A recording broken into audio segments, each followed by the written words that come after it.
If the House of Commons passes Bill C-9, the Combating Hate Act, Canada is going to take a step towards becoming more like the United Kingdom, where every day over 30 citizens are arrested by police over offensive tweets.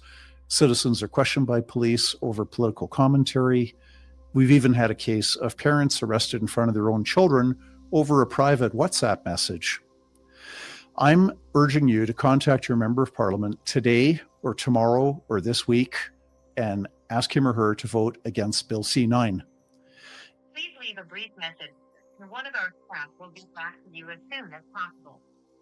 Due to the high volume of calls you receive, messages will be responded to in order of urgency. Thank you for your understanding. Hello, I am a constituent in the Bay of Quinte, and I would like to express my opposition to voting for bills. It is impossible to define the emotion of hate with accuracy or precision. Bill C-9 takes a stab at it by saying that hate speech is not necessarily what discredits, humiliates, hurts, or offends. Hate is not disdain or dislike. However, hate is detestation or vilification. Obviously, no clarity, no precision there that can give guidance to citizens to know if they're breaking the law or not. You can be jailed for up to 2 years for willfully promoting hatred against a group that is identifiable by its race or ethnicity, religion, sexual orientation, gender identity, gender expression, other personal characteristics. However, it is not criminal to promote hatred against a group of people based on their profession, their means of earning a living, their social status, their wealth, their political opinions, their appearance. So we have a situation where it is criminal to willfully promote hatred against a sexual minority. It is not criminal to willfully promote hatred against Canadians who choose not to get injected with a particular vaccine.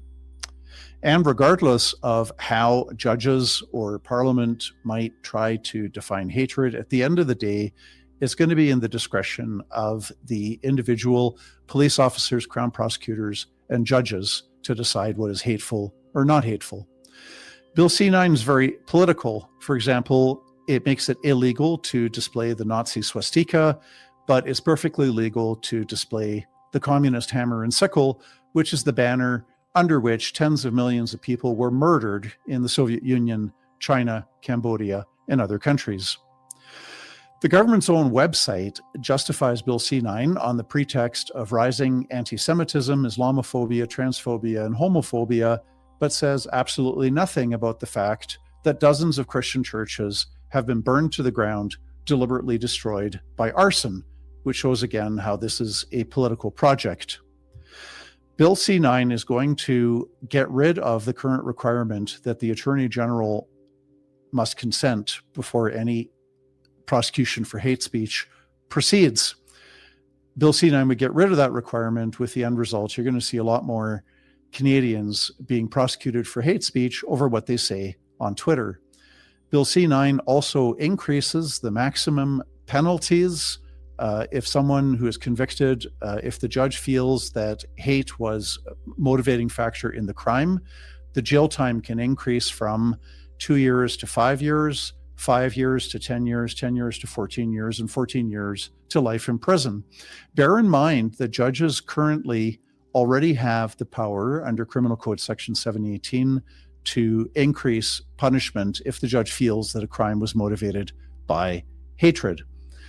Bill C-9 is justified on the pretext of protecting access to houses of worship. But this is duplicitous because existing law already makes it illegal for any Canadian to obstruct access to any building.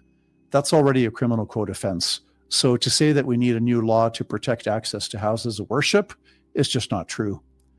I urge you to contact your member of parliament today or tomorrow or this week. Urge him or her to vote against Bill C-9. I don't care if your MP is Liberal, Conservative, Green, Bloc, NDP.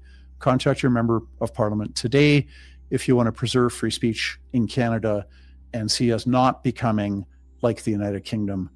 I'm John Carpe. Thanks for listening.